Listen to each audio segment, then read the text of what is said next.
Vamos a abordar el diseño de la investigación.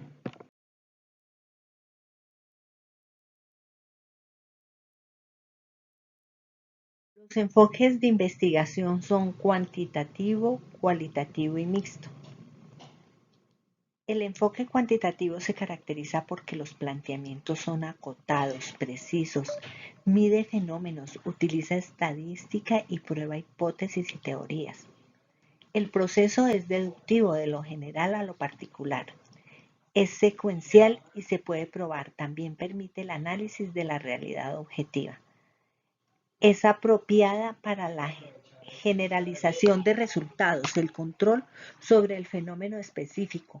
Los resultados son precisos, se pueden volver a repetir y predice lo que sucederá. El enfoque cualitativo se caracteriza porque los planteamientos son más abiertos en lo que va a enfocarse. Se realiza en ambientes naturales. Los significados se extraen de los datos, no se fundamenta en la estadística. El proceso es inductivo de lo particular a lo general. Es recurrente o repetitivo. Analiza múltiples realidades subjetivas y no tiene una secuencia lineal. Es apropiada para profundizar significados, es amplia, se puede interpretar desde diferentes puntos de vista, tiene riqueza interpretativa, tiene contextualización del fenómeno que se estudia. El enfoque mixto es la combinación de estos dos enfoques. El cuantitativo, porque utiliza estadística, datos precisos que se pueden interpretar a través de los procesos cualitativos donde se hacen observaciones sistemáticas y se recoge información en bitácoras o notas de campo que ayudan a comprender los datos cuantitativos. Los tres enfoques tienen algunas semejanzas. Llevan a cabo observaciones y evaluaciones de fenómenos. Establecen suposiciones o ideas como consecuencia de la observación y evaluación realizadas. Prueban o demuestran el grado en que las suposiciones o ideas tienen fundamento. Revisan tales suposiciones o ideas sobre la base de las pruebas o del análisis. Proponen nuevas observaciones y evaluaciones para esclarecer, modificar, cimentar o fundamentar las suposiciones e ideas o incluso para generar otras. La muestra de estudio está inmersa en una población y en un universo. Por ejemplo, si se realiza el estudio con estudiantes preadolescentes de los grados sexto, séptimo y octavo, el universo son todos los estudiantes de la educación básica, de primero a noveno. La población son todos los estudiantes de los grados sexto, séptimo y octavo que hay en el colegio. Por ejemplo, 3 de sexto, 2 de séptimo y 2 de octavo. Supongamos que cada grupo es de 30 estudiantes, entonces la población es 210. Pero para el estudio, la muestra es de los grupos A de cada grado. Entonces la muestra es de 90 estudiantes. Pero si la institución educativa solo hay un grupo de cada grado, la población es de 90 y la muestra de estudio es la misma población. Esto se denomina muestra no probabilística o dirigida porque se escogen intencionalmente los sujetos que formarán parte del estudio, pero esta muestra es representativa de una población. La muestra de estudio puede ser probabilística o al azar, donde todos los sujetos tienen la posibilidad de formar parte de ella y la población está representada en esa muestra. Para la selección de los sujetos se puede hacer por tómbola, tablas de números aleatorios, selección sistemática. Para el desarrollo de una investigación se debe seguir unos pasos o fases. los cuales siguen el proceso sistemático. Una vez formulado el problema, los objetivos, la fundamentación teórica y la hipótesis, se procede al diseño de investigación, que permite al investigador seguir unas directrices ordenadas para encontrar la solución o postulados que lo resuelven. La recolección de información o datos de acuerdo al diseño se organizan para el análisis e interpretación y discusión de los resultados, que aportan nuevos conocimientos a los ya existentes. De allí que generan los nuevos interrogantes que se solucionan en otras investigaciones. Es importante tener presente durante todo el estudio las directrices de los objetivos y o la hipótesis de estudio, porque la presentación de los resultados, la discusión de ellos y las conclusiones deben dar respuesta a esos postulados.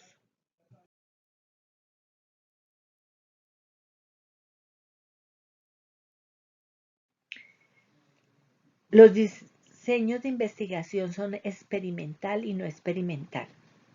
En los experimentales tenemos el preexperimento, que tiene poco control, el cuasi experimento, que maneja grupos intactos, y los experimentos puros, en los cuales se manipulan intencionalmente las variables independientes que inciden en las mediciones de las variables dependientes. Hay un control y validez, y por lo general se utilizan dos o más grupos de comparación de participantes asignados al azar o emparejados. Los diseños no experimentales son dos: transaccionales o transversales y longitudinales o evolutivos. Los transaccionales o transversales recolectan datos en un único momento de tiempo y pueden ser exploratorios, descriptivos y correlacionales. Los longitudinales o evolutivos analizan cambios a través del tiempo, y estos diseños son de tendencia, análisis evolutivo de grupo, o sea, cohorte, y diseño panel.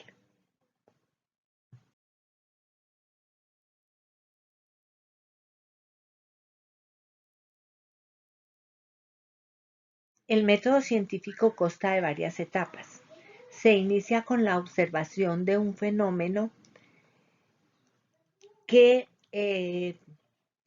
permite formular una pregunta de investigación. Esa pregunta genera unos objetivos generales y específicos, y por consiguiente deriva en unas hipótesis que permiten experimentar, recoger toda esa información del experimento, lleva a conclusiones, a documentación, a descubrimiento de una nueva teoría o de una nueva solución a una problemática específica, que lleva y genera nuevas preguntas, y que el estudio no termina ahí, sino que genera nuevos estudios y se vuelve a empezar el ciclo, y es en forma ordenada. La investigación no experimental se realiza sin la manipulación deliberada de variables, y en los que solo se observan los fenómenos en su ambiente natural para analizarlos. El propósito de los diseños transaccionales o transversales exploratorios es comenzar a conocer una variable o un conjunto de variables, una comunidad, un contexto, un evento o situación poco conocidos, y es el inicio de otros diseños no experimentales y experimentales. Los diseños transaccionales descriptivos indagan la incidencia de las modalidades, categorías o niveles de una o varias variables en una población. Son estudios puramente descriptivos. Los diseños transaccionales correlacionales causales describen relaciones entre dos o más categorías, conceptos o variables en un momento determinado, a veces únicamente en términos correlacionales, otras en función de relaciones causa o efecto.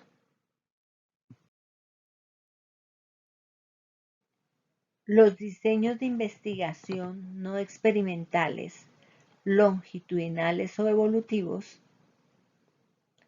Los diseños de tendencia se analizan cambios en un lapso de tiempo en categorías, conceptos, variables o sus relaciones de alguna población en general. Como se realiza en ciertos lapsos de tiempo, los sujetos no son los mismos, sino los que en cada periodo de tiempo reúnen las características de lo que se estudia. Los diseños de evolución de grupo examinan cambios a través del tiempo en subpoblaciones o grupos específicos identificados por una característica común, generalmente la edad, la época o la región geográfica.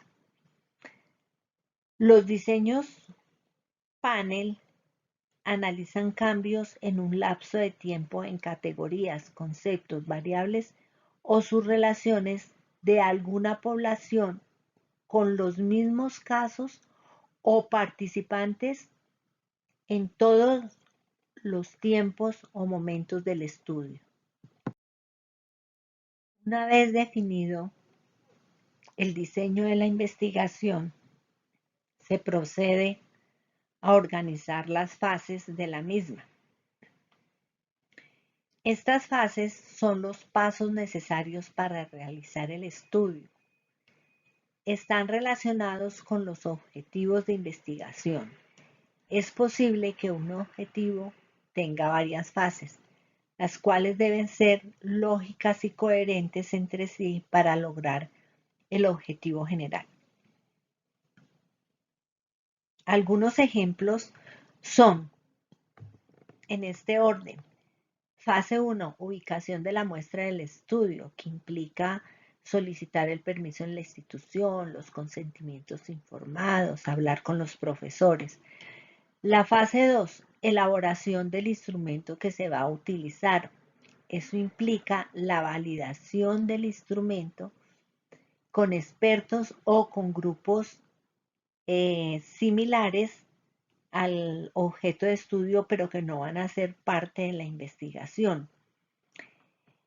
Luego viene la aplicación del instrumento, en el cual permite diagnosticar la situación inicial de cómo se encuentran los estudiantes con respecto a esa situación que se quiere estudiar.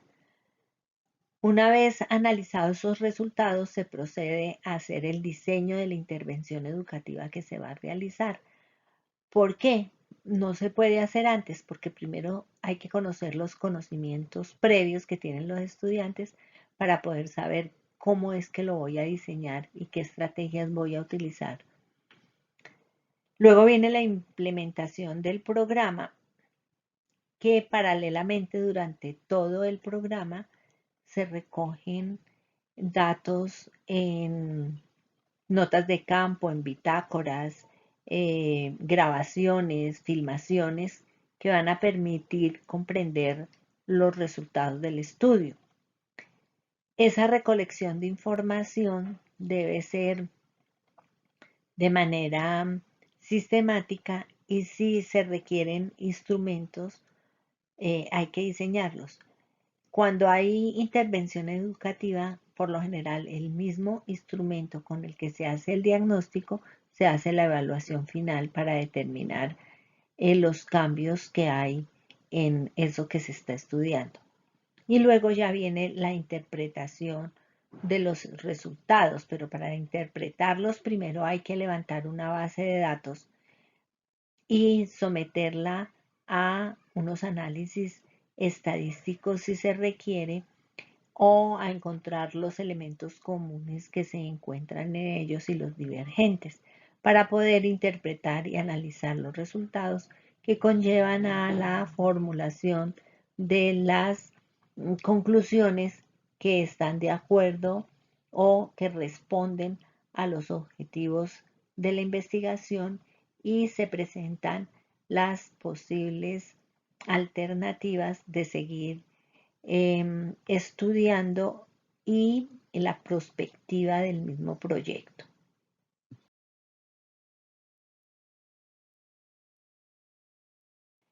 Los instrumentos para la recolección de información son variados y dependen del tipo o el enfoque de investigación. En la investigación cuantitativa se utilizan cuestionarios de preguntas cerradas o abiertas.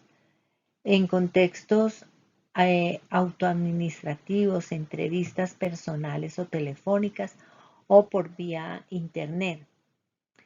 En el caso de la medición de las actitudes se escogen las escalas Likert de diferencial sistemático y las escalogramas de Goodman.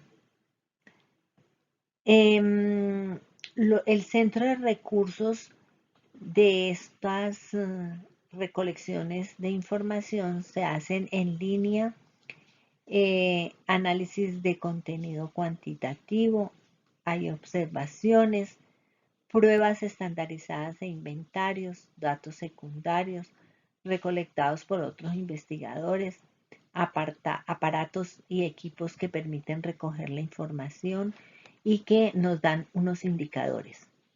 En la cualitativa se escribe o se hace recolección de información en anotaciones, en libretas, en la bitácora de campo.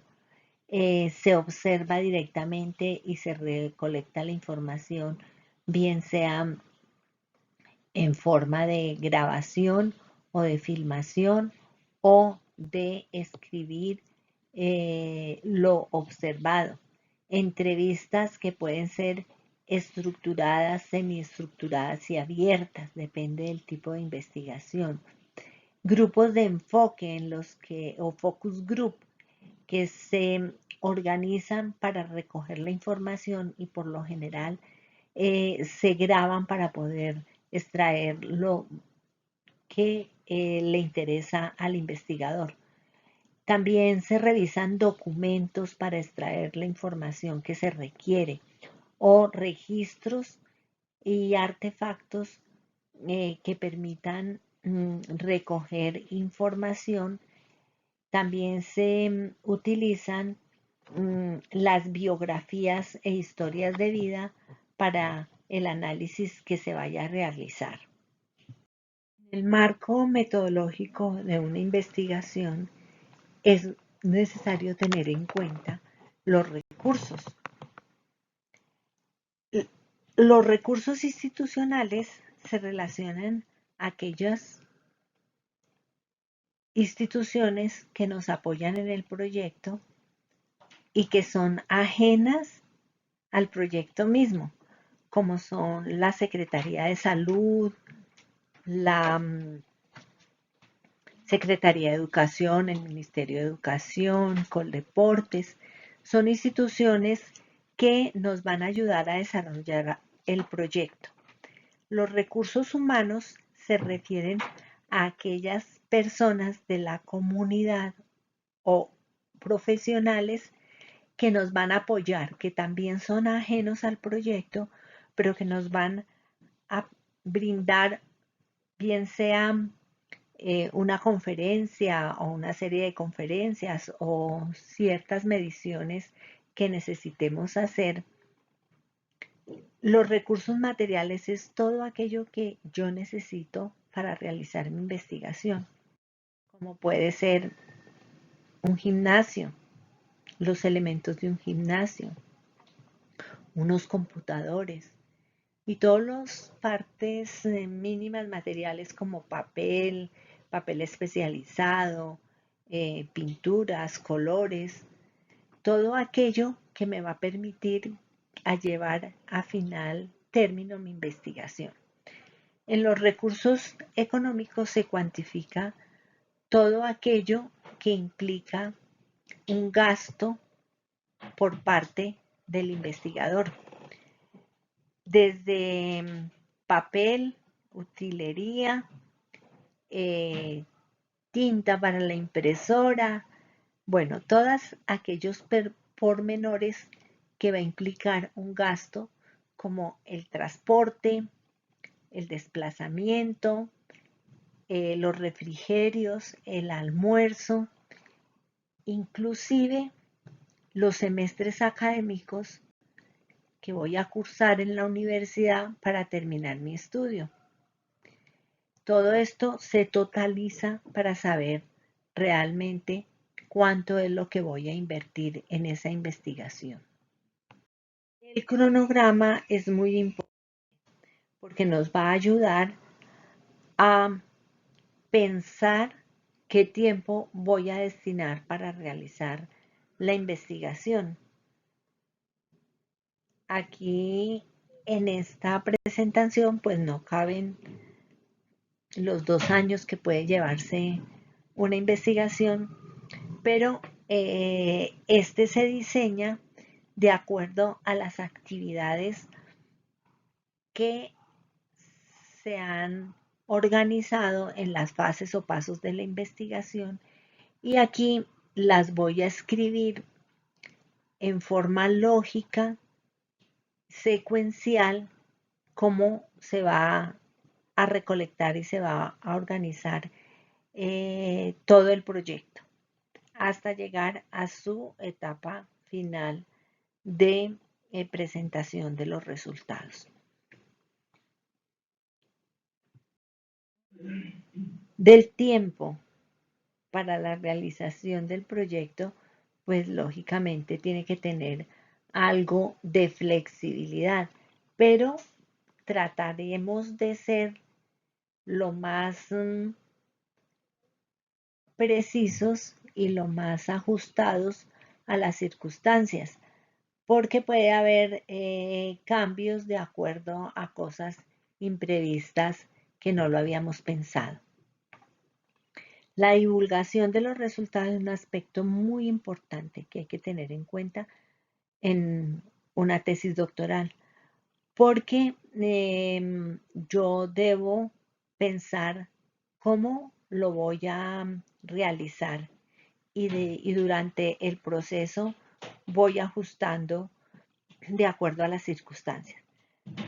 Por respeto a la comunidad donde se realizó el proyecto, yo debo presentarle los resultados, tanto a los niños como a los padres de familia si me dieron el permiso para realizarlo y la institución educativa para que ellos tengan un resumen de lo que yo hice. Les debo presentar también un documento escrito con ciertos aspectos fundamentales que no sea muy extenso, con los objetivos, el procedimiento y los resultados del estudio, las conclusiones a que se llegaron y las perspectivas que tiene ese estudio.